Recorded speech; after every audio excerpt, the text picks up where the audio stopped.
మొత్తం ఒకటేసారా? మూడే నాలుగే మూడే. మీ అమ్మమ్మ ఏం కూర వండింది? ఏం కూర? ఏం కూర చెప్పు. ఏం కూర వేసుకొని తిన్నావు చెప్పు. పాలు తాగినవా? మీ తాత పాలు పోసిండా నీకు? అవ్వ పప్పలా ఆగు. పాలు పోసిండా తాత? పోసిండు తాత?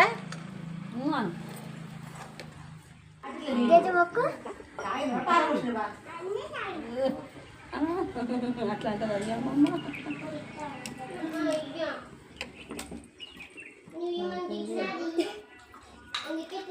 కాదు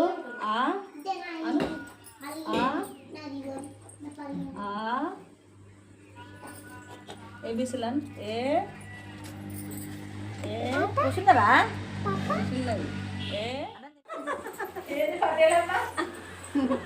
ఫోటో దించు. అయ్యా అయ్యా అద్ద వచ్చేది తమ్మింది అమ్మ నుంచి అమ్మ నవ్వుతుంది ఇక.